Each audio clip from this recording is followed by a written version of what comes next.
ओम नमो भगवते वासुदेवाय। हरे कृष्णा। तो बहुत बहुत स्वागत है सभी भक्तों का। आज की क्लास हम गीता सीरीज की आज की क्लास हम अध्याय नंबर 12 से प्रारंभ कर रहे हैं। 11 नंबर अध्याय तक खत्म हो गए हैं, अभी 12 नंबर अध्याय से प्रारंभ कर रहे हैं। यह अध्याय का नाम है भक्ति योग। अर्जुन उवाच। अब अर्जुन कुछ कह रहे हैं भगवान से। एवं सतत युक्ता ये भक्तस्त्वां पर्युपासते ये चाप्यक्षरं व्यक्तम तेषां के योग वित्तमः। अर्जुन ने पूछा, जो आपकी सेवा में सदैव तत्पर रहते हैं या जो अव्यक्त निर्विशेष ब्रह्म की पूजा करते हैं, इन दोनों में से किसे अधिक पूर्ण सिद्ध माना जाए। देखिए, अब यहाँ पे सगुणवादी और निर्गुणवादी दोनों के विषय में अर्जुन ने पूछ लिया। एक वो हैं जो अव्यक्त निर्विशेषवादी है ना, मायावादी यानी, और एक है जो भगवान के सगुणवादी। इन दोनों में किसे अधिक पूर्ण माना जाए, कौन ज़्यादा सिद्ध है, किसको सिद्ध माना जाए, ऐसा अर्जुन ने पूछा। रूपा जी इसको और क्लियर कर रहे हैं तात्पर्य में इस प्रश्न को। कह रहे हैं सगुणवादी भक्त अपनी सारी शक्ति परमेश्वर की सेवा करता है, सगुणवादी। क्योंकि निर्विशेषवादी भी कृष्ण की सेवा करता है, किंतु प्रत्यक्ष रूप से न करके वह अप्रत्यक्ष निर्विशेष ब्रह्म का ध्यान करता है। जो सगुणवादी हैं वो डायरेक्ट भगवान की सेवा करते हैं, मगर जो निर्विशेषवादी हैं वो इनडायरेक्टली भगवान की सेवा करते हैं। वो भगवान के साकार रूप न मान के भगवान का जो शरीर से जो प्रकाश उत्पन्न होता है, ब्रह्म जो कहते हैं, वो ब्रह्म को पूजते हैं, वो ब्रह्म ज्योति को, ब्रह्म का ध्यान करते हैं। रूपाल लिख रहे हैं, जो लोग भक्ति के द्वारा परमेश्वर की प्रत्यक्ष सेवा करते हैं वो सगुणवादी कहलाते हैं। भगवान की भक्ति कर रहे हैं वो सगुणवादी हैं, और जो निर्विशेष ब्रह्म का ध्यान करते हैं वो निर्विशेषवादी कहलाते हैं। तो अर्जुन दोनों में पूछना चाह रहे हैं कि निर्विशेषवादी और सगुणवादी में कौन सा व्यक्ति शुद्ध है, कौन सा व्यक्ति सिद्ध पुरुष है, ये ऐसा पूछ रहे हैं। अब भगवान बताएंगे इसका उत्तर। श्री भगवान उवाच मय्यावेश्य मनो ये माम नित्ययुक्ता उपासते श्रद्धया पर्योपेतास्ते मे युक्तमा मतः। भगवान कह रहे हैं, श्री भगवान ने कहा, जो लोग अपने मन को मेरे साकार रूप में एकाग्र करते हैं और अत्यंत श्रद्धापूर्वक मेरी पूजा में सदैव लगे रहते हैं, वे मेरे द्वारा परम सिद्ध माने जाते हैं। एक श्लोक में भगवान ने पूरा क्लियर कर दिया। परम सिद्ध कौन है? अर्जुन ने पूछा कौन परम सिद्ध है? जो ब्रह्म को पूजा कर रहे हैं निर्विशेषवादी मायावादी, वो परम सिद्ध हैं, या जो सगुणवादी आपके वो साकार मान के आपकी पूजा कर रहे हैं वो परम सिद्ध हैं? तो भगवान कह रहे हैं, जो मेरी पूजा कर रहे हैं, मेरे जो लोग अपने मन को मेरे साकार रूप में एकाग्र कर रहे हैं, साकार रूप में, निराकार नहीं, साकार रूप में एकाग्र कर रहे हैं, और श्रद्धापूर्वक मेरी पूजा करने में सदैव लगे रहते हैं श्रद्धा के साथ में, वे मेरे द्वारा परम सिद्ध माने जाते हैं। वो परम सिद्ध है, यानी भक्ति मार्ग ही परम सिद्ध है। क्लियर बता रहे हैं भगवान। तो जो निराकारवादी हैं, जो मायावादी हैं, जो निरंकारी हैं, और जो मायावादी हैं, निर्विशेषवादी हैं, नास्तिक हैं, है ना, वो कोई भगवान को प्राप्त नहीं कर सकता। वो भगवान का इनडायरेक्टली भगवान की भक्ति कर रहे हैं वो लोग।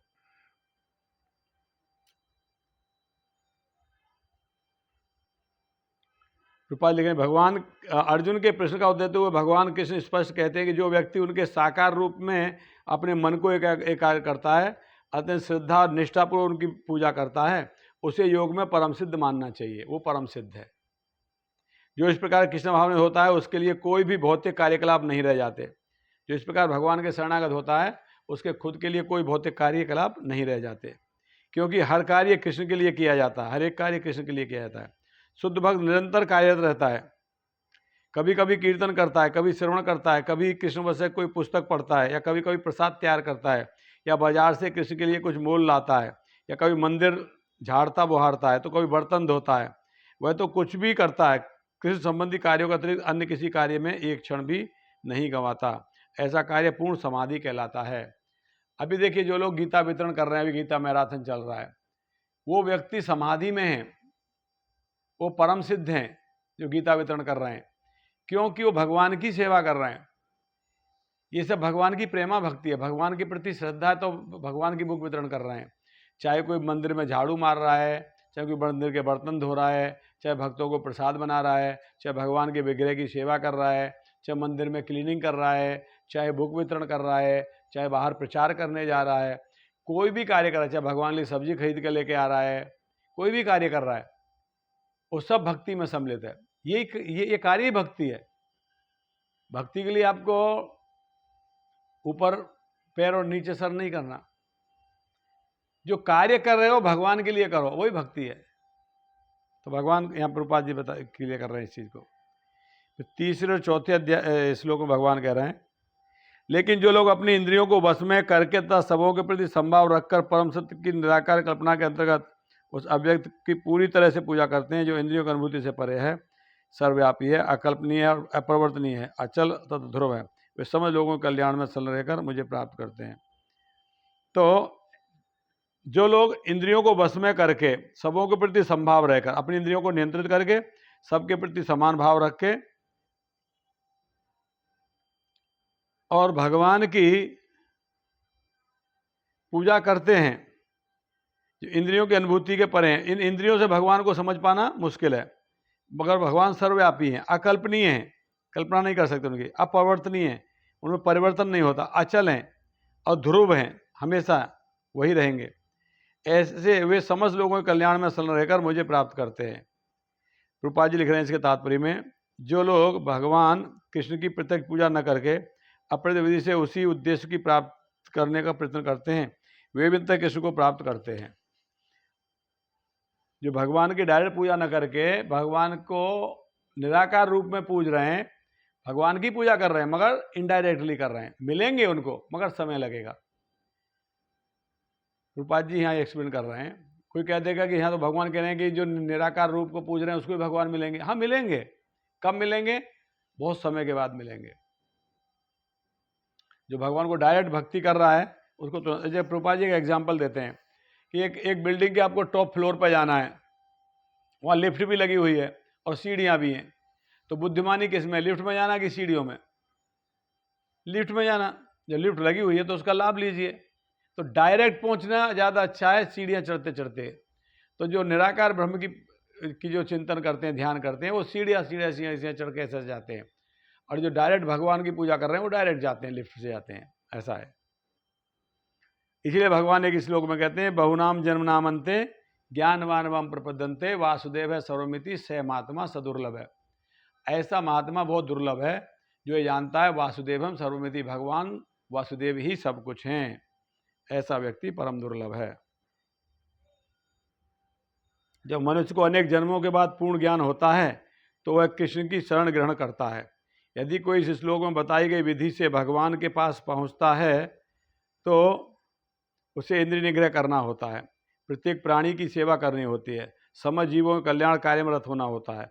इसका अर्थ यह हुआ कि मनुष्य को भगवान कृष्ण के पास पहुंचना ही होता है, अन्यथा पूर्ण साक्षात्कार नहीं हो पाता। प्राय भगवान की शरण में जाने के पूर्व पर्याप्त तपस्या करनी होती है।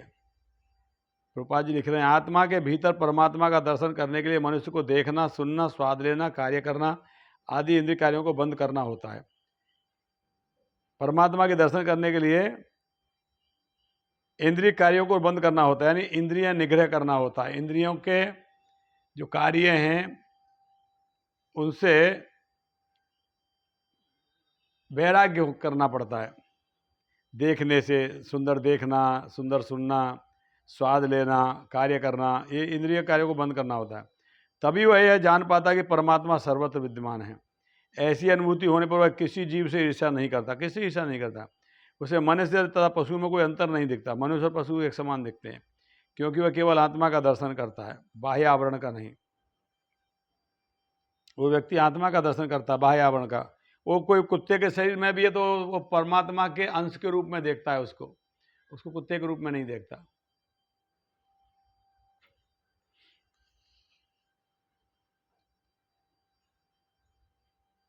5 नंबर श्लोक में भगवान कहते हैं, केश अधिकतर तेषां व्यक्त आसक्त चेतसाम अव्यक्ता ही गतिर्दुखम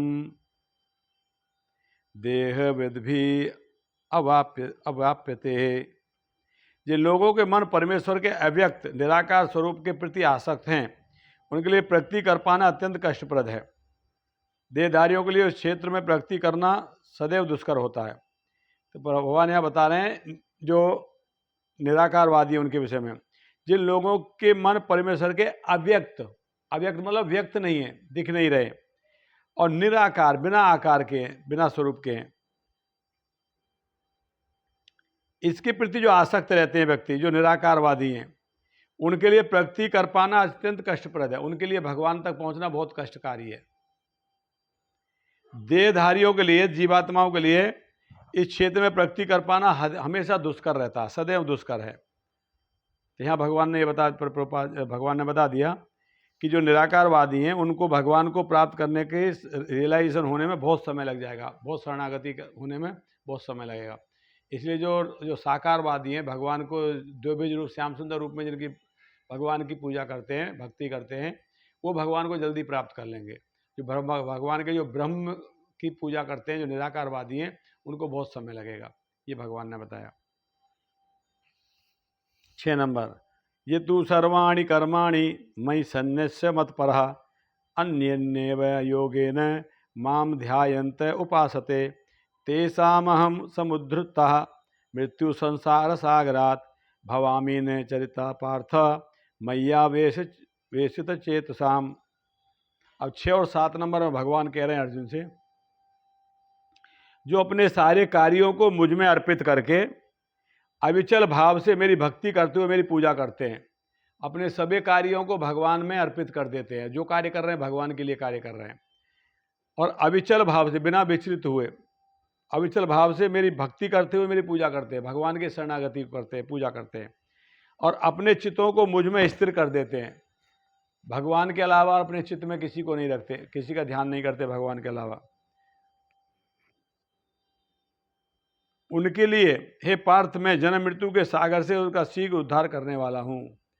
वो व्यक्ति जन्म मृत्यु के सागर से उद्धार हो जाएगा, उनका बाहर निकल जाएंगे, इस भौतिक जगत से उद्धार हो जाएगा, वैकुंठ की प्राप्ति हो जाएगी। किसकी होगी, कब होगी? जो अपने सभी कार्यों को भगवान को अर्पित करेंगे, भगवान के अलावा, भगवान की प्रसन्नता के अलावा और कोई कार्य नहीं करेंगे, और अविचल भाव से, बिना विचलित हुए अविचल भाव से भगवान की भक्ति करेंगे, पूजा करेंगे, शरणागति सेवा करेंगे, और अपने चित्तों को मुझ में स्थिर करके मेरा ध्यान करेंगे। भगवान, उनको अपने चित्त में खाली भगवान का ध्यान करेंगे, कृष्ण का ध्यान करेंगे। ऐसे व्यक्ति को भगवान जन्म मृत्यु के चक्र से बाहर निकाल देंगे। कह रहे हैं मैं उनका शीघ्र उद्धार करने वाला हूं, शीघ्र उद्धार हो जाएगा, जल्दी वो भगवान की प्राप्ति हो जाएगी। तो 8 नंबर श्लोक में भगवान कहते हैं, मय्येव मने आध्यस्त्व मयि बुद्धिर्निवेशयः निवस्यसि मय्येव अत ऊर्ध्व न संशयः। भगवान कह रहे हैं मुझ भगवान में अपने चित्त को स्थिर करो, है ना, मुझ भगवान में, मुझ कह रहे हैं ना, मुझ में, खुद में, मुझ भगवान में, मुझ भगवान में अपने चित्त को स्थिर करो, और अपनी सारी बुद्धि मुझ में लगाओ, सारी बुद्धि मुझ में लगाओ। तुम निस्संदेह मुझ में सदैव वास करोगे। तुम मुझ में वास करोगे तो भगवान की शरणागति हो जाओगे, चारों तरफ भगवान को देखोगे। प्रभुपाद जी बता रहे हैं जो भगवान कृष्ण की भक्ति में रत रहता है उसका परमेश्वर के साथ प्रत्यक्ष संबंध होता है, अतएव इसमें किसी प्रकार का संदेह नहीं है। प्रारंभ से ही उसकी स्थिति दिव्य होती है। भक्त कभी भौतिक धरातल पर नहीं रहता, वह सदैव कृष्ण में वास करता है। भगवान का पवित्र नाम तथा भगवान अभिन्न है, अतः जब भक्त हरे कृष्ण कीर्तन करता है तो कृष्ण तथा उसकी अंतरंगा शक्ति भक्त की जीवा पर नाचते हैं। जब वह कृष्ण को भोग चढ़ाता है तो कृष्ण प्रत्यक्ष रूप से उसे ग्रहण करते हैं, और इस तरह भक्त इस उच्छिष्ट झूठन को खाकर कृष्ण में हो जाता है। जो इस प्रकार सेवा में नहीं लगता वह नहीं समझ पाता कि यह सब कैसे होता है। यद्यपि भगवद गीता तथा अन्य वैदिक ग्रंथों में इसी विधि से संस्तुति की गई है।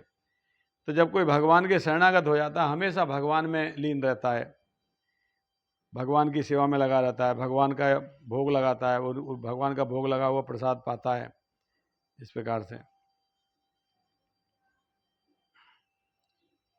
फिर 9 नंबर में कहते हैं, हे अर्जुन, हे धनंजय, यदि तुम अपने चित्त को अविचल भाव से मुझ पर स्थिर नहीं कर सकते तो तुम भक्तियों की विधि विधानों का पालन करो। इस प्रकार तुम मुझे प्राप्त करने की चाह उत्पन्न करो। तो भगवान कह रहे हैं कि बेटर तो ये है कि हमेशा अपने चित्त में मेरा ध्यान करो, और अगर तुम्हारा चित्त में मेरा ध्यान नहीं हो रहा है, अगर माइंड तुम्हारा विचलित हो रहा है, तो एक काम करो, फिर भक्ति योग का विधि विधानों का पालन करो। नवदा भक्ति या साधना भक्ति, वैधि भक्ति,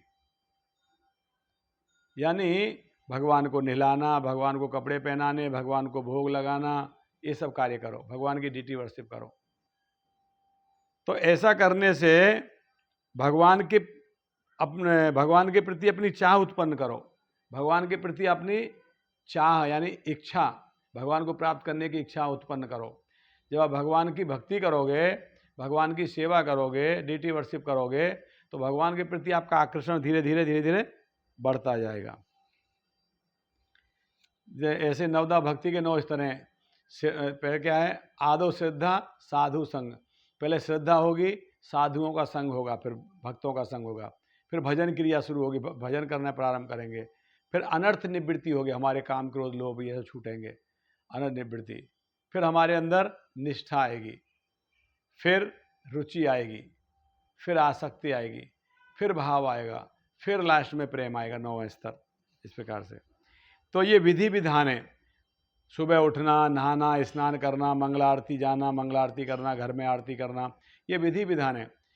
इसीलिए से भक्तों को कहा जाता है कि अब लोग मंगला आरती आया करो। मंगला आरती आप नहीं आओगे ना तो आपकी प्रोग्रेस होगी, बस कैसे होगी? बहुत स्लो होगी। और अगर आपने मंगला आरती आना शुरू कर दिया तो आपकी प्रोग्रेस बहुत फास्ट होगी। इसलिए मंदिर में आके सुबह की 5 बजे की आरती अटेंड करना चाहिए। 5 बजे तो हम कोई काम पे नहीं जाते ना, सोए ही रहते हैं, तो 2 घंटा कम सो लेंगे, है कि नहीं?